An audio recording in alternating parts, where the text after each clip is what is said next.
handsome guys don't actually wear pins that say handsome guy? Certified. How do they do that? Flying on top of different roofs of places. Bad news for me. Yeah. 你好，欢迎收听随行汉语 Welcome to Takeaway Chinese. I'm 花容月貌的菲菲 and join me today is 玉树临风的 Steve Heatherly. Hi, Feifei. Hello, viewers of our show today. Pretty exciting that we get to do a video show. I've done these with Niu Honglin before, but this is the first time we've done this together. So in it's this cool. setting, and it's the first time for me to say viewers instead of listeners. Well, then let me just sit back and give you your time. But first of all, I think I want to explain a little bit about the phrase that I used to describe us before. 花容月貌 is a Chinese idiom to describe ladies and females in Chinese culture, meaning that a lady is as fair as a flower and as beautiful as the moon. So 花容月貌. And for Steve, he is 玉树临风. I even have a pin that proves that I am that. It's certified. 玉树临风. So it means a handsome guy. And by the way, I was told that handsome guys don't actually wear pins that say handsome guy on them. So I don't know about that.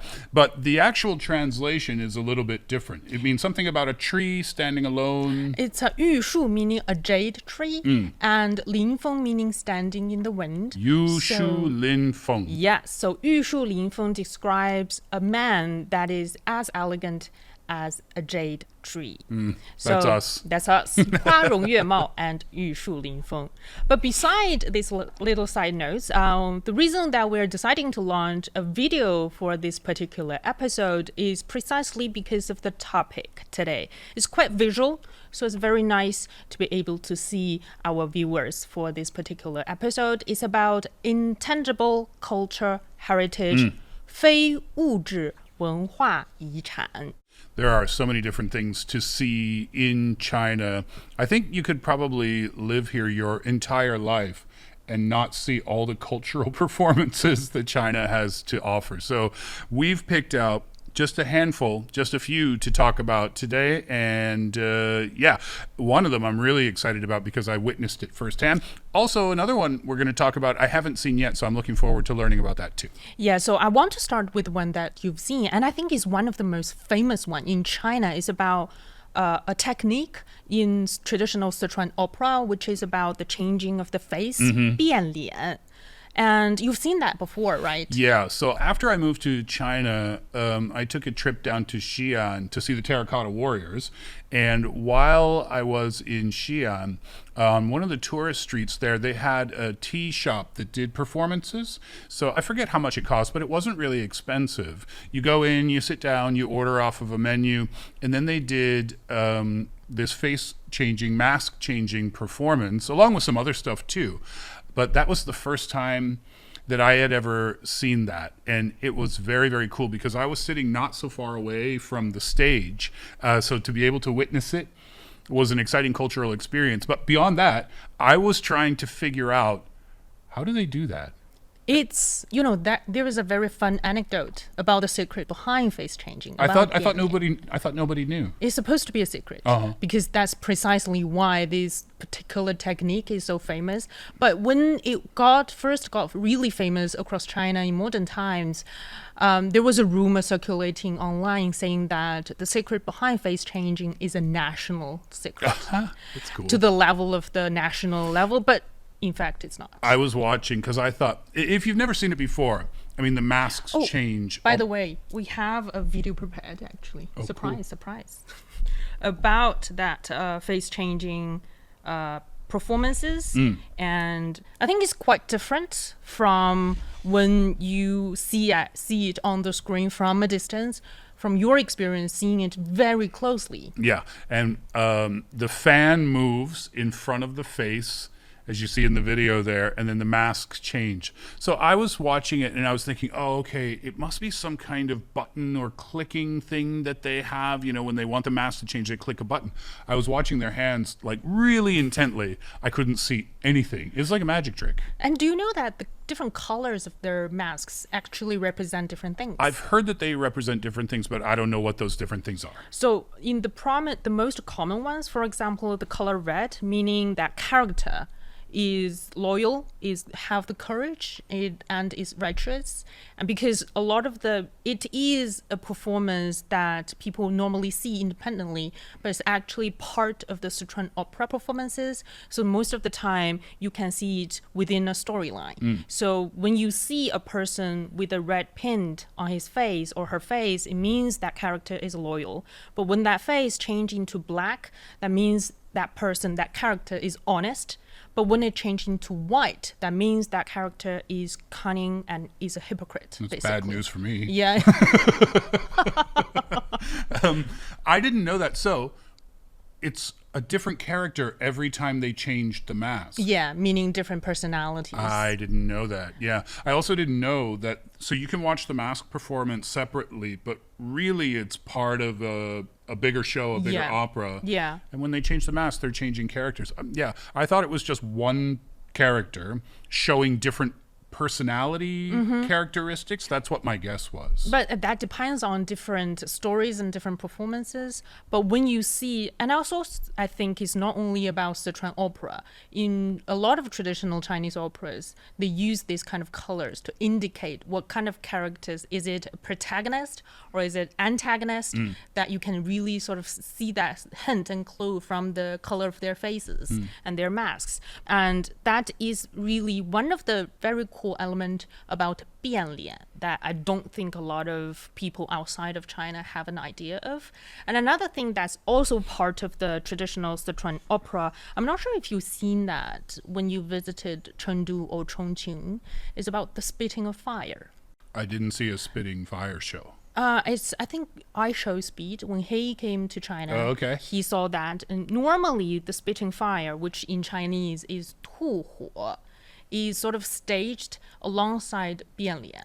So you can see them both normally, especially in Sichuan province. So that involves what? Some sort of liquid in the mouth that is flammable, and then they spit it out? Yes, and then they have a small igniter, and then you can see that fire seems like spitting out of his mouth. So then if the mask changing is representing the changing characters and also the characteristics of that character, then why does the fire spitting go along with it in the same performance? It's mostly to heighten that environment or that storyline within the story. For example, they sort of heighten the spirituality atmosphere, for example, or dramatize a very intense scenes within the operas. And that is when the 吐火, the spitting fire, would be staged. And so you can see, but it's somehow you can still appreciate it independently because, just seeing the mask changing in front of your face and not knowing why that person is able to do that.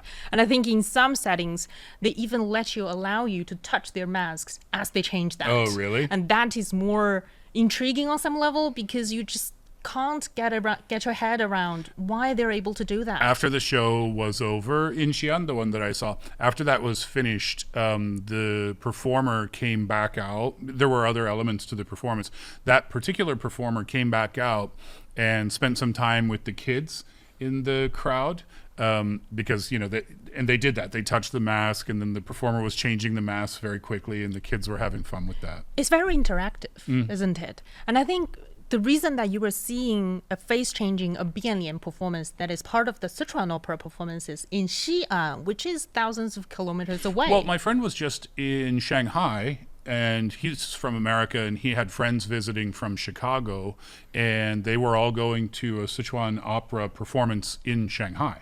And that is also one of the elements that a lot of the intangible cultural heritage in China, a lot of the 非物质文化遗产, are helping sort of spreading the popularity of local tourism. Even though, for example, in the case of Bian Lian, is not locally from Xi'an or Shanghai, but still help to boost that popularity and tourism element. I think that applies to domestic tourism too, because one of the cool things about the performance that I saw, well, the first thing that happened in that, a comedian came out onto the stage to welcome everybody and was asking, which part of the country are you from?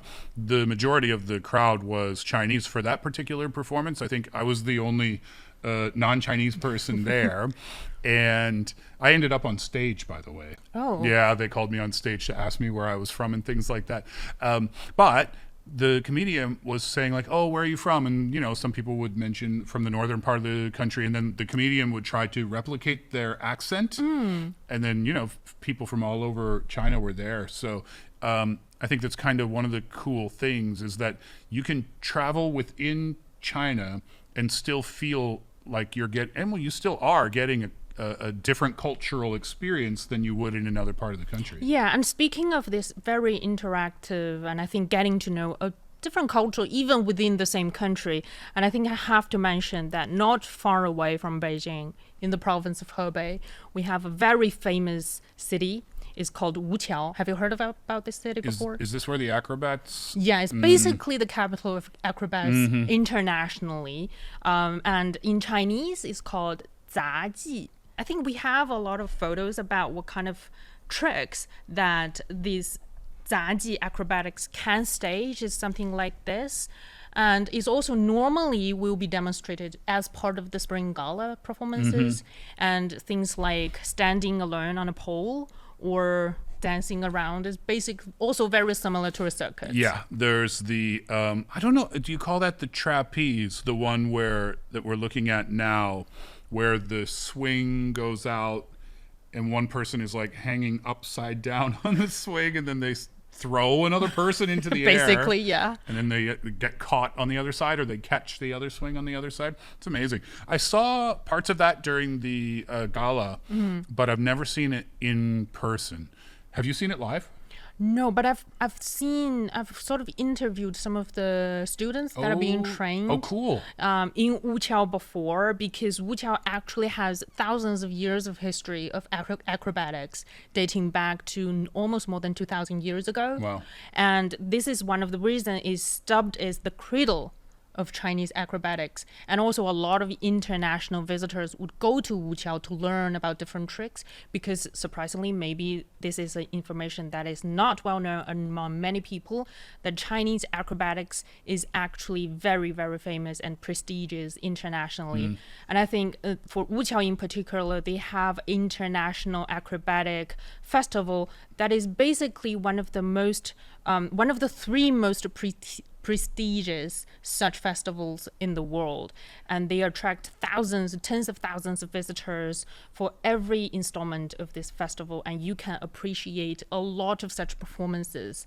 And I think a lot of visitors would definitely be interested to see, even for families, to see a very fun circus. Oh, no. Have you been to a circus performance before? I've seen, so from Canada, there's a performance called Cirque du Soleil. That was created many years ago, and it's basically an acrobatic performance.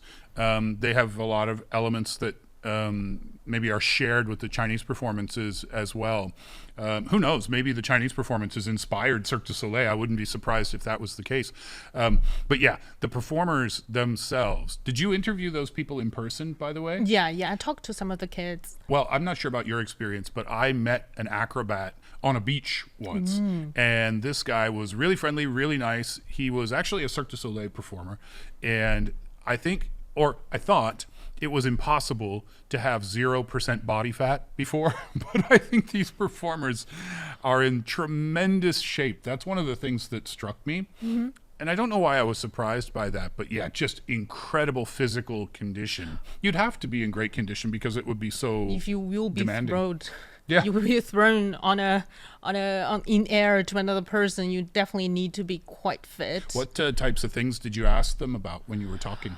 Like, why did they decide to come, learning and training to be part of the acrobatics about 杂技 is very challenging. You definitely will encounter a lot of injuries, and you will fall onto the mat when you first learn these tricks. And some of them give me reasons why they decide to do that. Most of them are really out of pure interest of challenging the extremes of themselves and to see. And then when you enter that background, you just want to try to achieve more, to achieve better. And that is what really amazes me, I think, around the world, when we have performers trying to replicate a lot of very difficult and dangerous tricks. Historically speaking, would they have been entertainers for the emperors, or where would their place in society have been? Well, I think it's part of on the streets before, because in the past, when we're speaking about a lot of these acrobatics performances, of course, they will be staged to an emperor, to a loyal family. But in a lot of cases, also on the streets, like in a local market, in a fair festival, that these mostly in a small family size group, that so that's why a lot of the tricks is passed down from fathers to sons, like a family business, almost. But I would say that this kind of education in the past is mostly carried in within a family, and at least from a very similar parental, father to son or father to daughter or mother to daughter kind of relationship. So not only would that supervisor, let's say the master, teach the students about the tricks, about the techniques, sometimes they'll also take care of them, taking them on tours around the country, fed them when they were children. So it's a very close relationship. And the performances can start from a very young age, right? From when they're kids. I think you have to. That's a good point. If you need to learn a lot of the tricks, a lot of the balances. I went to I recently get involved to a lot of boarding kind of sports, like surfing, like snowboarding, like paddleboarding.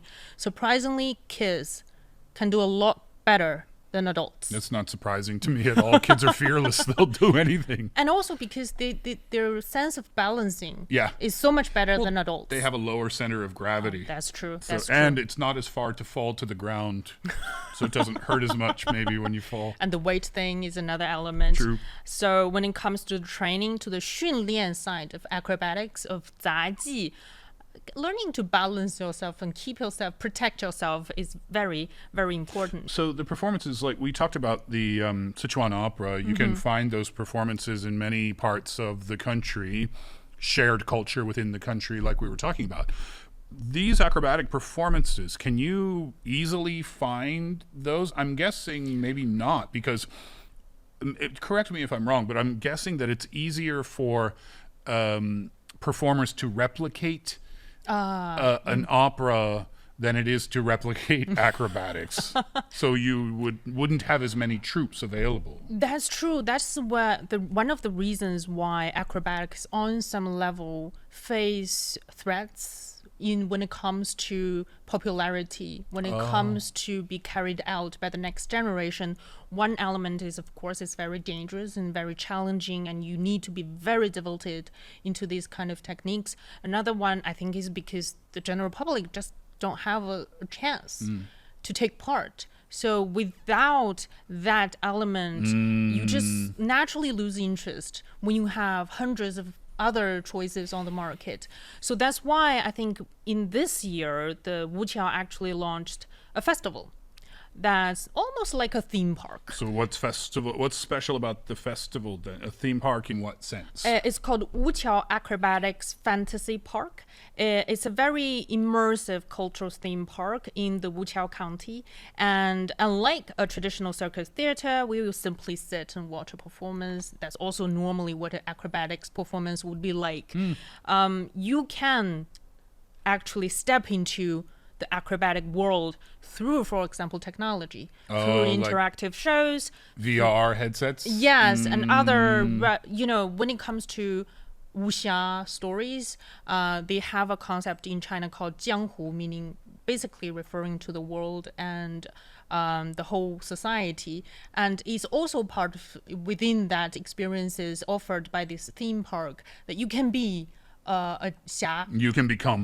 Yeah, you can become a xia in this theme park and flying on top of different roofs of houses and somehow sort of incorporate that acrobatics element in these experiences. So interaction is so much important when it comes to carry on this intangible cultural heritage and make them accessible and friendlier to the general audience. I mean, when you talk about intangible cultural heritage, Steve, it sometimes sounds a little boring for a lot of people, right? Yeah. Because it's just very distant, very old sometimes. I would agree with that. And I guess maybe when you have something like this type of performance that has been around for thousands of years, maybe a domestic audience might get used to something like that, meaning it's not necessarily new.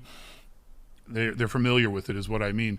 Also, the fact that you said it's not necessarily something that's tangible, I guess, ironically, in the sense that you can interact. But having a theme park like this, and it's not just the acrobatics, right? You can do other things in the theme parks too.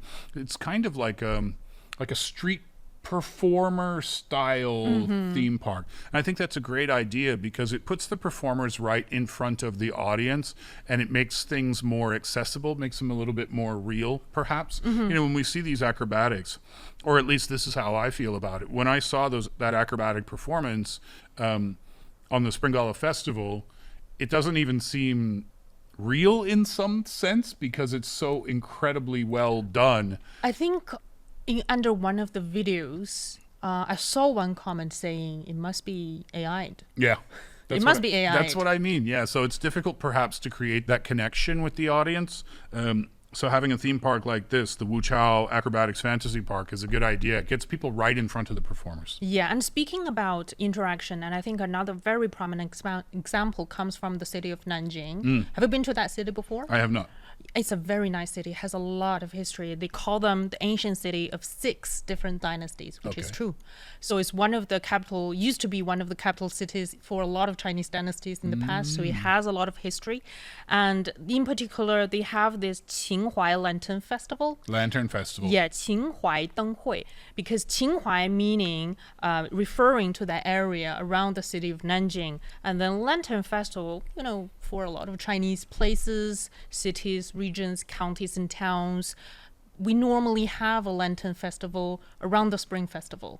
But what's different from this Qinghuai Lantern Festival is that they're going overseas.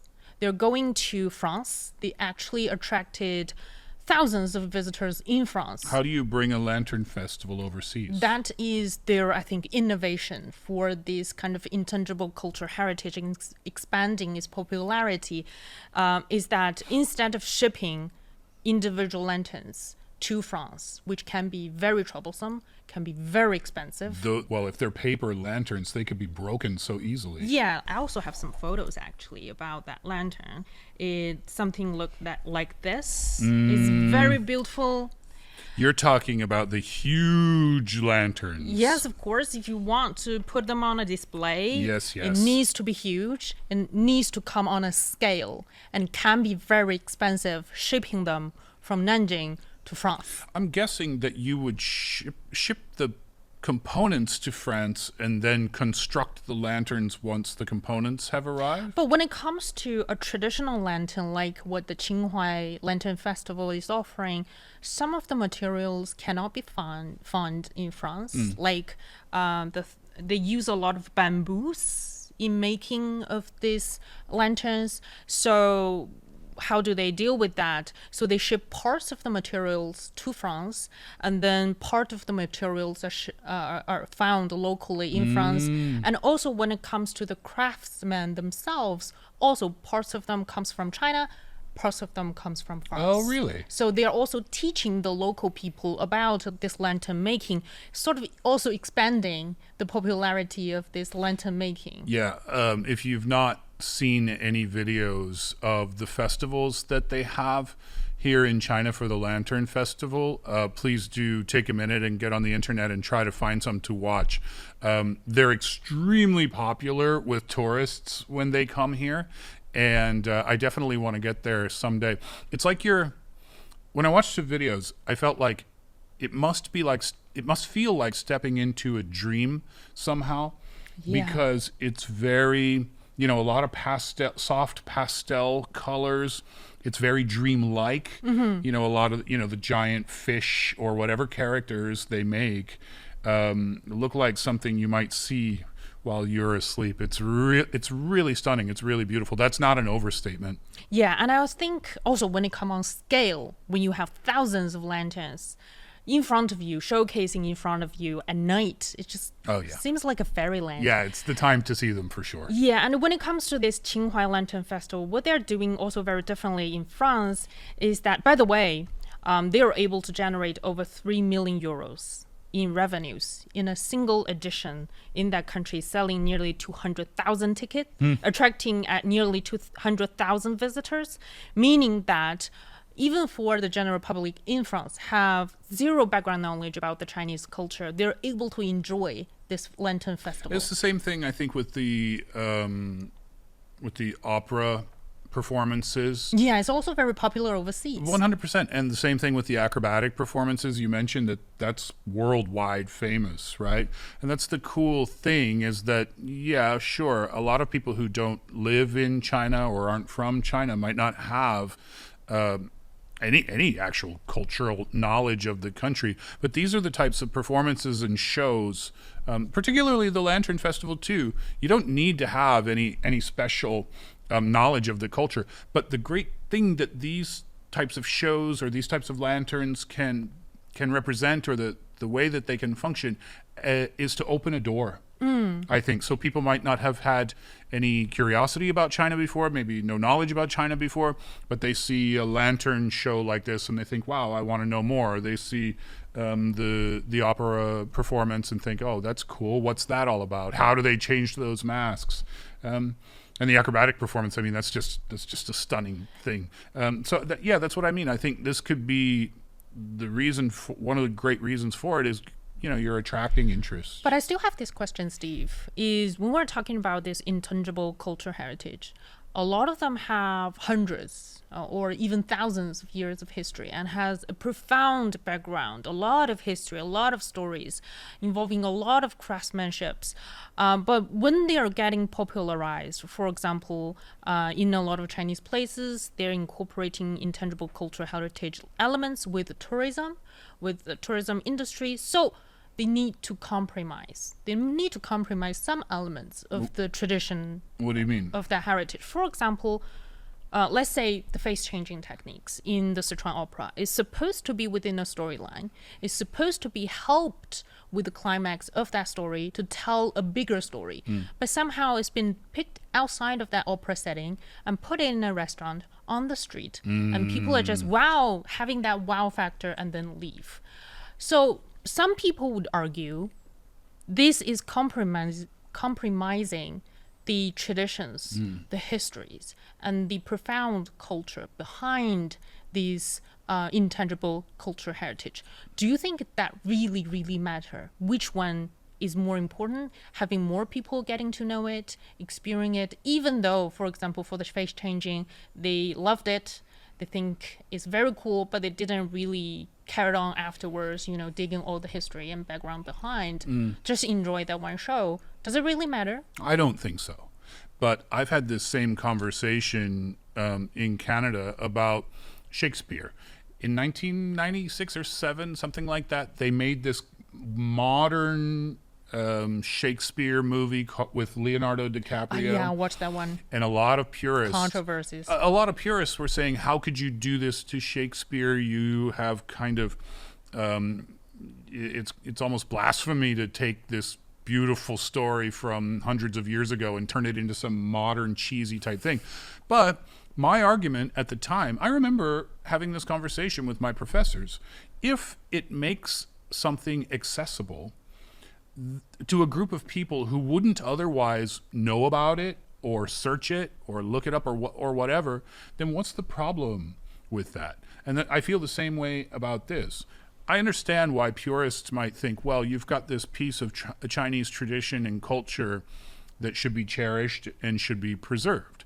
But if you can remove an element of a performance and take the one of the cool aspects of the performance, the face changing, and put it out in the streets, for example, for people to see and have fun with it, then I don't think anything is lost there. Because you still have something that is this ancient Chinese performance that has so much rich history to it, but it's still making people happy and still making people enjoy it today. I think that's the point. That's the whole point. Well, that's just my opinion, but that's what I think, yeah. Yeah, I'm sort of in the dilemma. You know, when I see, for example, people enjoying face-changing performances, 变脸 performances in a restaurant on the street, I think is really cool as well. But, you know, the stories behind, for example, the whole plot of that Sichuan Opera, for example, is a very romantic story about the white snake falling in love with a guy in the city of Hangzhou.